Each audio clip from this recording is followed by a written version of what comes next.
दोस्तों आज हम आपको एक ऐसे व्यक्ति की कहानी बताने जा रहे हैं जिन्होंने अपनी पूरी जिंदगी धर्म और प्रवचन में बिताई, लेकिन एक दिन उन्हें एहसास हुआ कि वे जो कर रहे हैं वह अधूरा था। महापुरुषों ने संगति पे बहुत जोर दिया। प्रथम भगति संतन कर संगा।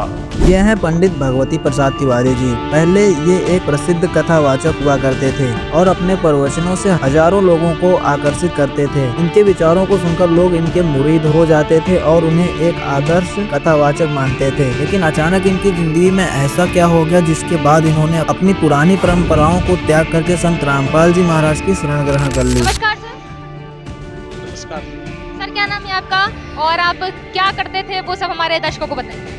मेरी दास का पहले नाम पंडित भगवती प्रसाद तिवारी था। अब गुरुजी की शरण में आए तो भगवती दास हो गया। वो पहले भागवत कथा प्रवचन करता था। लगभग 500 भागवत कथाएं हो चुकी और मुझे जिस ज्ञान की आवश्यकता थी वो सदगुरु संत रामपाल जी महाराज जी के सत्संग प्रवचन से सुनने को मिला। जब इन्होंने पहली बार संत रामपाल जी महाराज का ज्ञान सुना तो इन्हें अजीब सा लगा, लेकिन जैसे जैसे इन्होंने संत रामपाल जी महाराज के ज्ञान को सदग्रंथों से मिलाया तब इन्हें महसूस हुआ कि संत रामपाल जी महाराज का ज्ञान पूर्ण रूप से सच्चा है और सदग्रंथों से आधारित है। सुनिए भगवती प्रसाद जी क्या बता रहे हैं।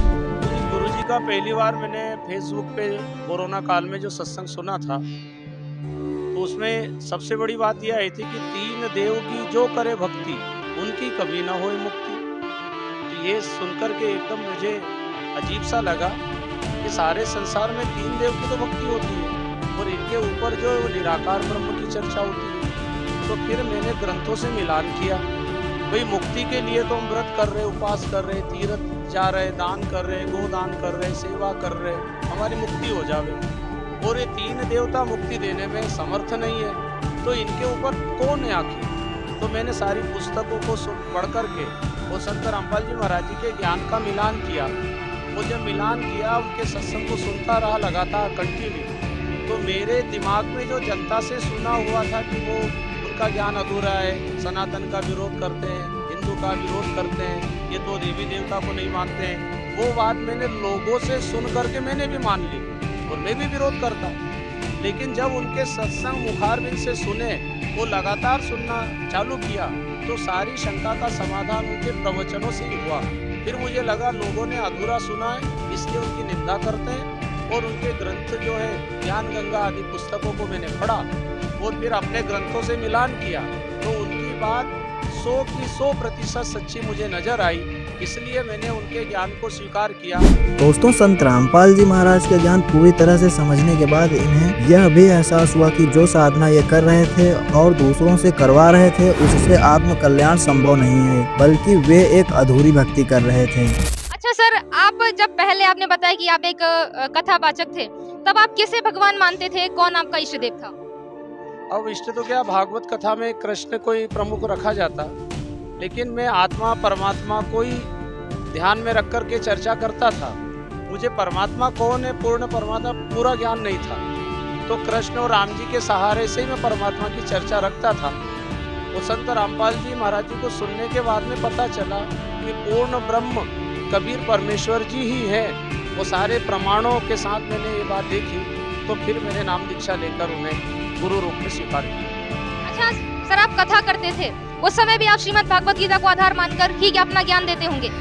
अब आज आप जब संत रामपाल जी महाराज की शरण में हैं, उसके बाद भी हम देख रहे हैं आपके सामने सदग्रंथ रखे हैं, सबसे पहले श्रीमद् भागवत गीता ही रखी हुई है। तो अब आपके ज्ञान समझने समझाने में क्या अंतर हुआ, क्या कहेंगे? भाई अभी तक क्या है, वेद पढ़े पर भेद न जाने, बाँचे पुराण 18 और पत्थर की पूजा करे, भूल गए सिरजनहारा। तो वेद पढ़ते थे, शास्त्र पढ़ते थे, लेकिन उसमें जो गूढ़ ज्ञान है, तत्व ज्ञान जो कोडवर्ड में लिखा हुआ था, आज तक किसी भी संत साधु महात्मा पंडित आचार्य ने क्लियर नहीं किया। और संत रामपाल जी महाराज जी के सानिध्य में रहने से शास्त्रों में जो बातें लिखी है कोडवर्ड में वो क्लियर हो गई। तो बातें तो वही आज भी मैं पढ़ रहा हूँ, लेकिन अब पढ़ने में जो एक आनंद की अनुभूति होती है, जो सच्चाई प्रकट हुई है, वो पहले मैंने कभी नहीं सुना किसी संत से। वो केवल धरती पर संत रामपाल जी महाराज जी के ही मुखारबिंद से सुना और मैंने अनुभव किया कि ये ज्ञान सच्चा है, शास्त्र प्रमाणित है। जो मैं अभी तक करता था वो अधूरा था, गलत नहीं है वो भी, लेकिन कंप्लीट नहीं था, ये मुझे एहसास हो गया था। इसलिए मैं वो मार्ग को छोड़ वो संत रामपाल जी महाराज जी के द्वारा जो शास्त्र विधि अनुसार भक्ति है उसको अपनाया, और जनता को भी मैं प्रमाण बता करके ये प्रमाणित करता हूँ कि मैं भी पहले वही भक्ति करता था, वो गलत नहीं है। पर उसके आगे का जो कोर्स है जिससे जन्म और मरण का छुटकारा हो, मोक्ष पद की प्राप्ति हो, सदा सदा के लिए हम उस लोक में चले जावे जहाँ दुख का नाम निशान नहीं है, जिसे सतलोक कहा जाता है। ये झूठा लोक है, ये मृत्यु लोक है, एक अमर लोक भी है, सतलोक भी है। उसका पूरा पूरा ज्ञान केवल संत रामपाल जी महाराज जी ही बता रहे हैं। अच्छा सर, आपने बताया आप कथाएं करते थे, लगभग 500 कथा आप कर चुके हैं, मतलब इतना आपकी मतलब प्रसिद्धि हो चुकी थी। उसके बाद आपको ऐसा क्या लगा, कैसे आपको समझ आई कि संत रामपाल जी महाराज जी का ज्ञान मुझे लेना चाहिए या सुनना चाहिए? भाई इतनी कथा, प्रसिद्धि, धन, वैभव, मान सम्मान सब मिला, लेकिन जन्म मरण से छुटकारा पाना ये मनुष्य जीवन का सर्वोच्च लक्ष्य होता है। और वो जो कार्य में कर रहा था उससे मेरा लक्ष्य सिद्ध नहीं होता।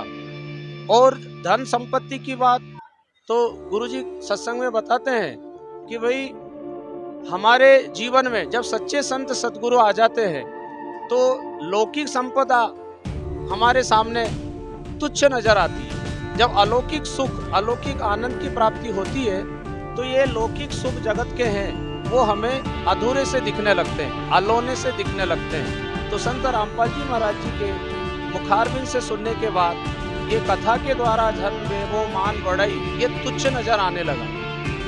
इसलिए मैंने उसको छोड़ करके गुरुजी की शरण स्वीकार की।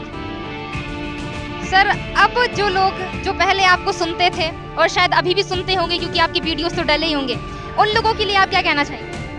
उन सभी से मेरा आत्मीय निवेदन है कि मनुष्य जीवन बड़ा अनमोल है और जो भक्ति साधना हम कर रहे हैं वो कंप्लीट नहीं है। तो इतने सारे शास्त्रों में जो पूर्ण परमात्मा की बात कही गई है, केवल संत रामपाल जी महाराज जी ही उसको सिद्ध कर रहे, शास्त्रों से प्रमाणित कर रहे हैं। तो सभी से यही निवेदन है कि संत रामपाल जी महाराज जी के सत्संग को अवश्य सुने।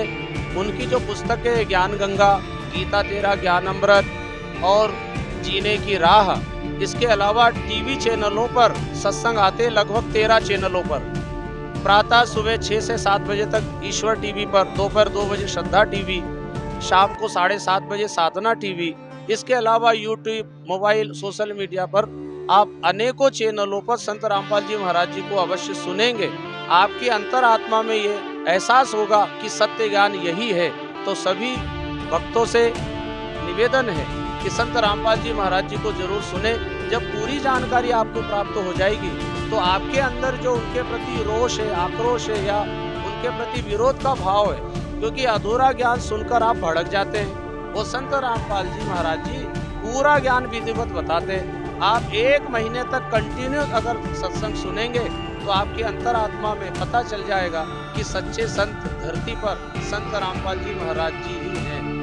अगर बात करें श्रीमद् भगवत गीता की, तो उसके कुछ श्लोक ऐसे हैं जिनमें संत रामपाल जी महाराज बताते हैं कि इनके अर्थों का अनर्थ किया गया है। और आप भी पहले गीता को पढ़ते होंगे और तब भी आप भी यही सब गलत अनुवाद बताते होंगे। तो क्या आपको लगता है कि जो अनुवाद संत रामपाल जी महाराज बता रहे हैं वो सही है? हाँ, ये बात बिल्कुल सत्य है। संत रामपाल जी महाराज जी जो ज्ञान दे रहे हैं और गीता में जो लिखा हुआ है, अगर कहीं उन्होंने कोई श्लोक को गलत ठहराया है तो सभी भक्तों से निवेदन है कि उसे गहराई से सुने, समझें और विचार करें। क्योंकि कहीं कहीं पर कोई ज्ञान ऐसा होता है कि लिखा कुछ है और हम समझ कुछ रहे हैं, क्योंकि परमपिता परमात्मा का ज्ञान इतना गूढ़ ज्ञान है कि खाली संस्कृत पढ़ने से उसे समझ नहीं सकते। संस्कृत के गूढ़ार्थ होते हैं जो कोड वर्ड में होते हैं, तो पूर्ण संत आकर के उसे पूर्ण रूप से समझा सकते हैं। वो कार्य संत रामपाल जी महाराज जी ने किया जो अभी तक किसी भी साधु संत महात्मा ऋषि मुनियों ने नहीं कर पाए। जो किया वो अधूरा है। वो संत रामपाल जी महाराज जी पूर्ण संत हैं और पूर्ण ज्ञान वो दे रहे हैं। आज करोड़ों अनुयायी उनके बन रहे हैं। कारण यही है कि सब शिक्षित समाज है, आप स्वयं निर्णय ले सकते हैं। इसलिए संत रामपाल जी महाराज जी का ज्ञान सच्चा है, शास्त्र के अनुसार प्रमाणित ज्ञान। सर, एक चीज और आपसे जानना चाहूंगी कि आपने बताया कि संत रामपाल जी का आपने ज्ञान सुना, तो आपने उनको आपने सुना और फिर उनसे नाम दीक्षा ली। तो ऐसे क्या शब्द थे जो आपके दिमाग में खटके और आपको लगा कि नहीं, मुझे इनका ज्ञान सुनना चाहिए और इनसे नाम दीक्षा लेनी चाहिए? मेरा वचन उनका यही था कि 3 गुणों की भक्ति में जो भूल पड़ो संसार, कहे कबीर निज नाम बिना कैसे उतरे पार।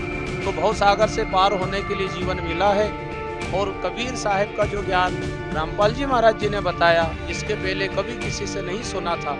इसलिए दास के मन में आया कि इनका पूरा ज्ञान सुन करके उस सत्य को स्वीकार करना चाहिए जो अभी तक मुझे किसी संत के द्वारा सुनने को नहीं मिला।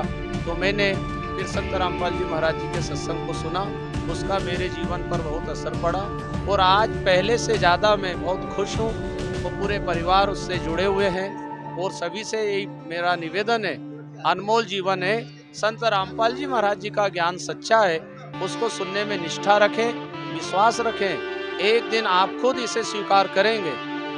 जैसा आप कर रहे हो ऐसा मैं भी करता था, वही पूजा वही भक्ति, लेकिन जो मुझे चाह थी वो संत रामपाल जी महाराज जी की शरण में आने के बाद पूर्ण हुई है। आप सबकी इच्छा भी संत रामपाल जी महाराज जी की शरण में आने पर पूर्ण होगी। बहुत बहुत धन्यवाद।